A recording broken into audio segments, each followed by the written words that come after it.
How to stop emotional eating. Emotional eating often occurs due to feelings of stress, anxiety, fear, boredom, sadness, or loneliness. You may use eating as a way to suppress negative emotions and feel powerless once your food cravings hit. You may be triggered to eat by a major life event or the negatives of everyday life. Emotional eating can be detrimental to your physical health as well as your mental health, as it can lead to weight gain and issues with food. You can stop emotional eating by adjusting your eating habits and doing physical activity, as well as getting professional help from a therapist or counselor. Part 1: Identifying the causes of your emotional eating. 1. Differentiate between physical hunger and emotional hunger. To recognize the causes of your emotional eating, it may be useful to first understand when you are feeling physically hungry and when you are feeling emotionally hungry. Usually, emotional hunger comes on suddenly and feels urgent. You may be able to only think about eating and satisfying your craving right away. This is different than physical hunger, which usually comes on gradually, unless you haven't eaten in a long time. When you are emotionally hungry, you may also crave specific comfort foods, such as fatty foods, foods high in carbs, or foods high in sugar. You may also find yourself eating without thinking, where you eat a whole bag of chips or several pieces of cake without paying attention to what you are doing. After an episode of emotional eating, you may not feel satisfied or even full. You may try to eat more and more until you are uncomfortably full.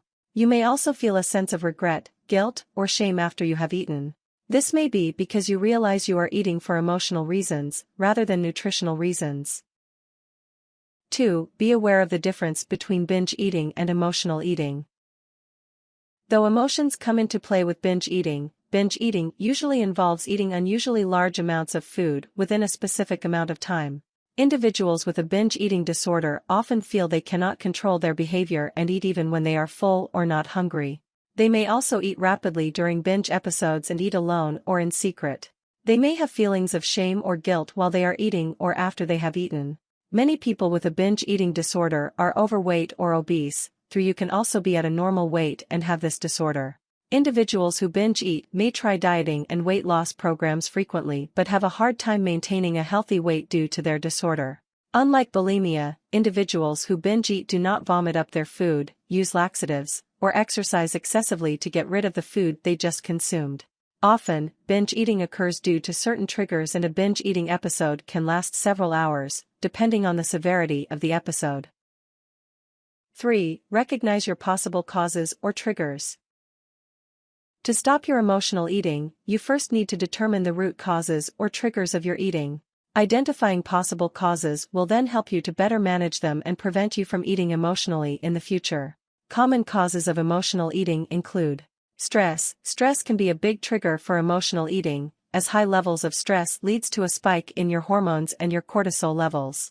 Chronic stress can make you crave salty, sweet, and high-fat foods to give you a burst of energy and relief.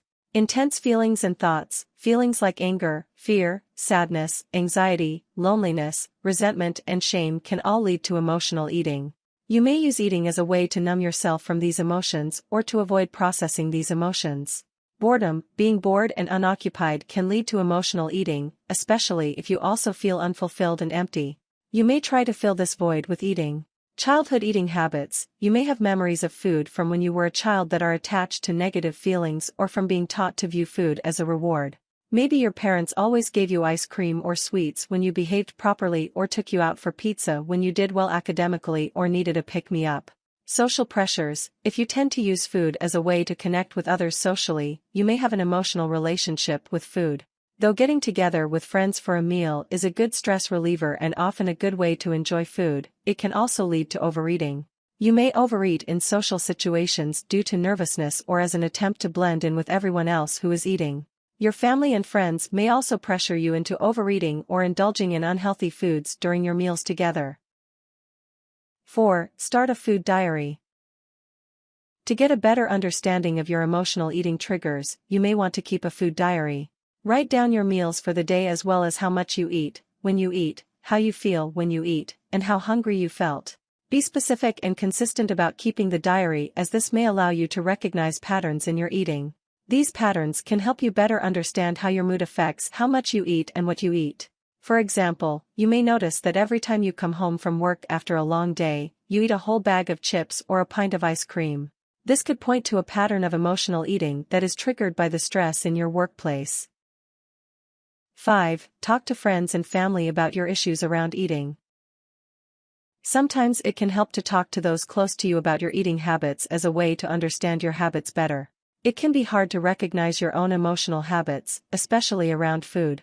Do not be afraid to talk to your close friends and family about your struggles with eating. Ask them if they think you may eat based on emotion and if they notice any triggers or patterns in your behavior. You should also see your family and friends as support systems for you to lean on as you work to stop your emotional eating. Rather than feel ashamed or embarrassed by your eating, you should try to be honest about your struggles and talk openly about them to those you trust around you. This will help you feel less guilty about your eating and help you feel supported. It may also help to eat in front of your friends and family, especially if they have healthy eating habits. Choose healthy options when you eat with family and friends and try to model your behavior after their healthy eating habits. 6. Get professional guidance from a therapist or a counselor. Though you may be able to recognize your triggers on your own through self-analysis and through talking to those close to you, you may also want to reach out for a professional opinion on your eating. You can talk to your family doctor about your emotional eating and get a referral for a therapist. You can also talk to a counselor at school or in the workplace.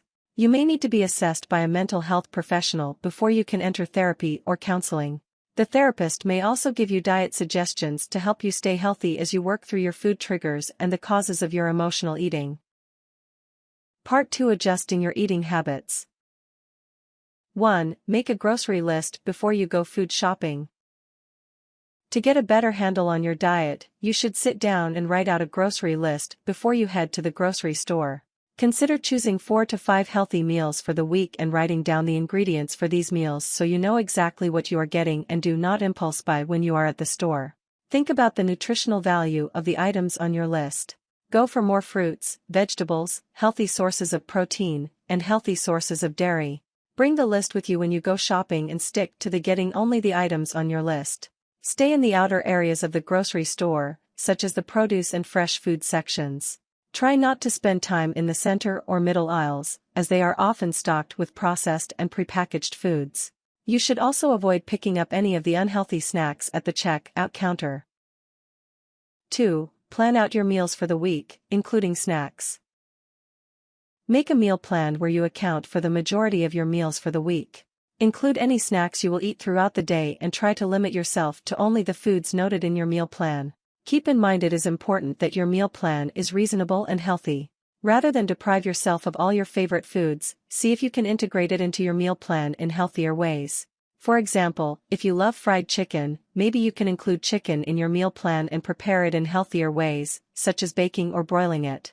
This way, you can still enjoy this food without overindulging. Avoid skipping meals, as this can lead to more intense hunger and overeating when you do sit down to eat. Keep your meal plan consistent and have at least 3 meals a day at the same times every day. You should also let yourself enjoy a treat once in a while, as cutting yourself off entirely can lead to even more feelings of guilt, shame, and anxiety. You may have one small treat once a week as a way to keep your diet healthy but also enjoyable and reasonable. 3. Do the broccoli test before you give in to a craving. Another way to determine if you are eating based on emotion is to do the broccoli test, where you ask yourself when you are feeling hungry, "Am I so hungry I would eat broccoli right now?" If the answer is yes, you are likely physically hungry. If you answer no to this question, you are likely eating emotionally. This test is one way of taking a moment to consider your craving before you act on it. You can also take a few deep breaths and acknowledge your food craving rather than act on it right away. Try to take 5 minutes to consider why you are craving a certain food and whether or not you are acting on emotion instead of actual hunger. 4. Focus on your food when you eat.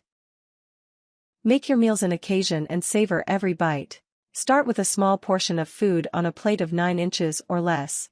Pause for 1 to 2 minutes before you begin eating to contemplate your food and show appreciation for it. Then, take small bites and chew slowly. Try to taste the food completely before you swallow it. Eating mindfully will help you avoid emotional eating because you end up focusing on the experience of the food and the act of eating it.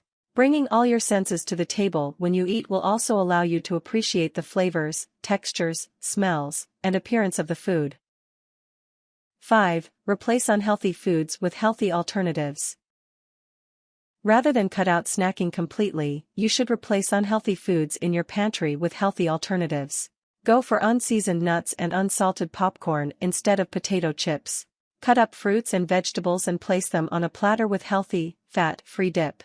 This way, when you feel a food craving coming on, you can reach for healthy snacks.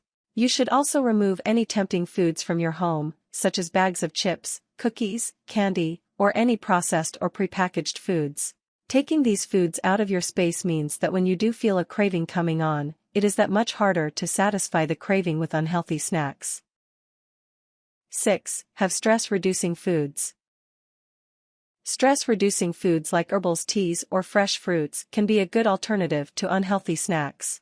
If you notice your emotional eating is triggered by stress, go for foods that will help you feel calm and relaxed. If you tend to get late-night food cravings due to stress, you should try snacking on dark cherries.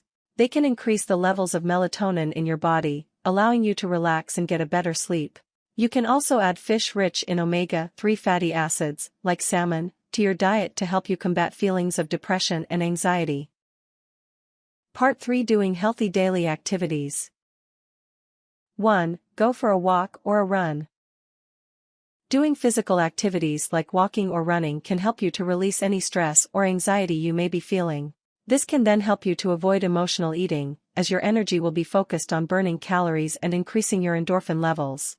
Try to do cardio activity at least once a day for 30 minutes to 1 hour, as this will help you stay healthy mentally and physically. Doing physical activity where you work up a sweat has also been shown to help with depression and insomnia, which can be triggers for emotional eating. 2. Take a weekly yoga class. Stress can be a big trigger for emotional eating. Rather than let stress overtake you and cause you to overeat, you may want to try a relaxing activity like yoga or Tai Chi. Sign up for a weekly yoga class with a friend, where you can breathe and stretch out any tension or stress you may be feeling. Doing this can help you to maintain a balanced mood and feel less of a need to reach for food as a way to stress release.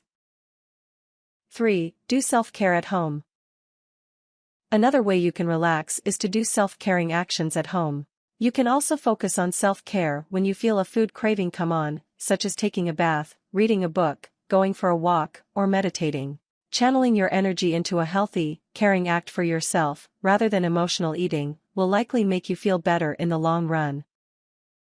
4. Check in with your therapist or counselor on a weekly basis. If you decide to talk to a therapist or a counselor about your emotional eating, you should schedule weekly sessions where you reflect on your eating habits for the week and any coping mechanisms shown to you by the therapist. Maintaining constant communication with your therapist as you work through your food issues will allow you to feel supported and safe.